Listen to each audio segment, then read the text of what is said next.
Hi, today I'm going to do my May reading wrap up. I woke up with some problem with my ears, so like my speaking voice might be weird today. Sorry if that's the case, but I would like to just get this done and move on. The first book I read was actually a reread, and it was She of the Mountains by Vivek Shraya. It's like a love story, a contemporary love story, alongside a retelling of Hindu mythology. And there are also some drawings in the book, but I re-listened to it on audio, so I didn't see those. I did used to have my own copy. I think I just lent it out to too many people, so I have already seen those drawings. And the audiobook was also read by Vivek, which was really nice. Rereading this book, I'm in a very different place than I was when I first read it, and I used to identify as bisexual, and so it was really important to me as a book about myself. It's a book that is about bisexuality, but it is also about being brown and the whiteness of the place where the main character grows up in Canada, and his struggles around that, and also him falling in love and being bisexual and stuff and figuring out who he is. It's a really lovely book. I definitely think that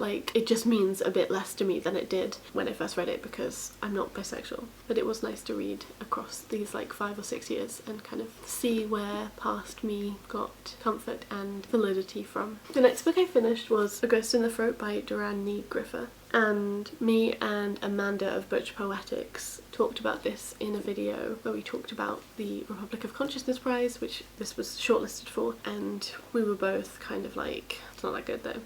So if you want more detail about this, then I would watch that video, because I'm not going to go over it. But I should have liked this, but I didn't, because it's not very new or innovative, and it's quite repetitive, and it doesn't develop any further ideas about women's writing or womanhood or whatever, mothering. This, however, was longlisted for the Republic of Consciousness Prize, and they should definitely have switched places, bare minimum, because this was really good. This is Unknown Language by Hildegard of Bingen and Hugh Lemmy, and it's a book about Hildegard, a youngish woman who is a health practitioner. She's sort of part of bureaucratic stuff, but then it's also basically about the coming of God and the instatement of a new regime of so-called justice. Hard to see whether it's real justice or not. Doesn't seem to be. And I mean, Hildegard of Bingen, she said that the justice of God is weak. We need the justice of women. I think that's a vague translation, but so I really enjoyed that, knowing that and then reading this story. It is a lot about sickness and queerness and surviving sort of apocalypse. It's a book that I do think that if I had read it a few years ago, it would have meant more to me than it does now, but I still really enjoyed it. It says a mutant fiction of speculative mysticism, which is nice. Yeah, there's also this bit where these angels who are doing, carrying out God's justice in the world come down, and there's this one angel that comes to see Hildegard, and the angel flies to her and has eyeballs on each feather of their wings, and all of the eyeballs look at her all at once, and I was wow, wish that was me. Honestly, either position, I could be the angel or I could be Hildegard.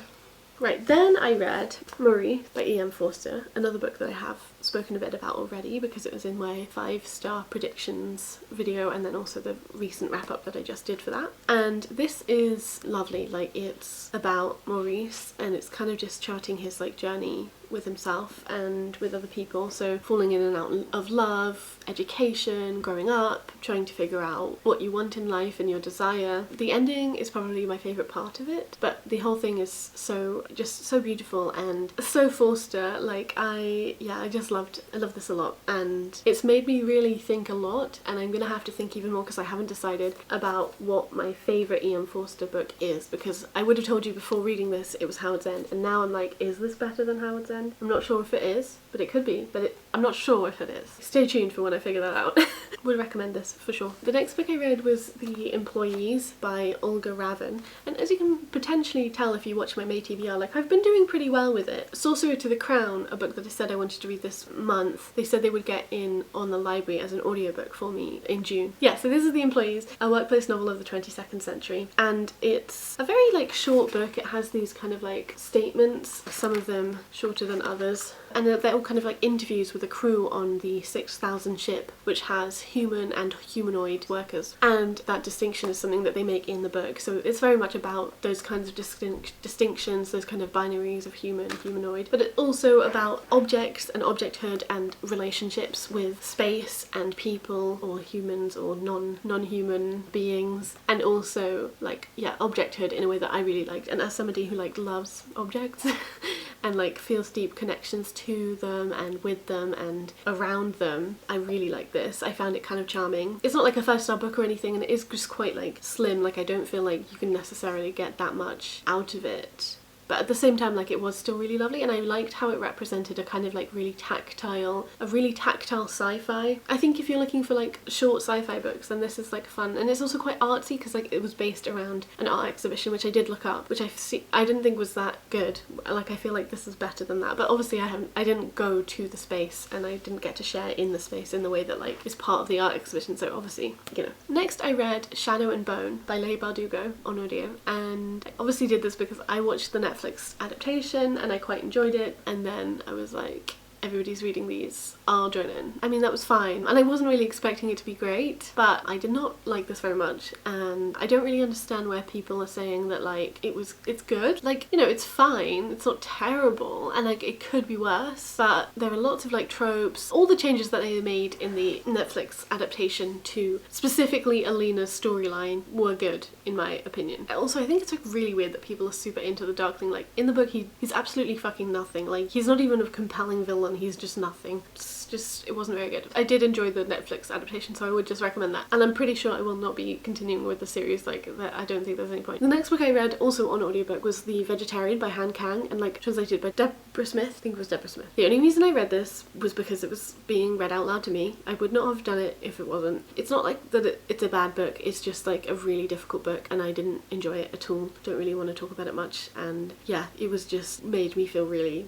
terrible. Big content warnings for like domestic violence, misogyny, sexual violence, and like eating disorders. I guess the reason why I picked it up was because it's a retelling of Daphne and Apollo, like that myth, and I liked that myth, I guess, but yeah, I just really didn't enjoy it at all. And then the last two books I have spoken about a bit before in my 1920s vlog, and that's Quicksand by Noah Larson and The Corey Wood by Nan Shepherd. Quicksand is a book about Helga Crane and kind of her life from her early 20s to maybe her late 20s, maybe into her 30s, I'm not sure. And it's just kind of about like the choices she makes, the communities that she meets, the way she tries to find a place in the world, and how she struggles with that. And yeah, it was quite unexpected, and I did like parts of it. I think it's written really well, just like passing, but it's not one of my new favourites or anything. And then The Corey Wood, since I filmed my 1920s vlog, I gave it 4 stars, but then I just upped it to 5 because I realised I loved it a lot.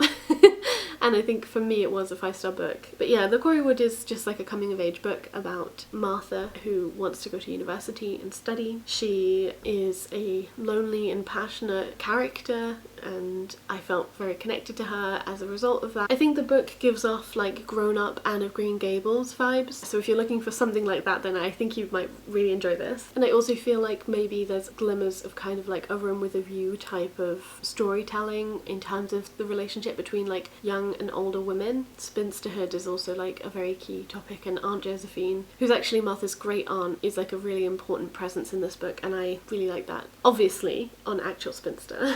and then you know, Nan Shepherd's like writing about the natural world is just like so wonderful. I find it very inspiring and beautiful and luscious, and just it makes me feel ensconced in nature even when I can't like leave my room or get out of my bed, and when I'm in nature it makes perfect sense. So that's, yeah, lovely. Those are the books that I read this month, or in May I mean. Let me know what you think about them or if you've read any of them. Sorry if I was like a bit weird and low energy in this video, like when I speak I can like partially hear myself. And hopefully the next time I film a video it will not be like this. Great, I will see you the next time I see you. Bye. Hi, just coming here to add in, I just wanted to say that something I forgot to say as I was doing this wrap up was like the things that I was reading various things for, so like the particular readathons that I participated in. So 2 of the books that I read were for the Asian readathon, She of the Mountains by Vivek Shraya and The Vegetarian by Han Kang, which cover a couple prompts. And then I was also reading 3 of the books I read for Katie of Books and Things 1900 to 1950 readathon.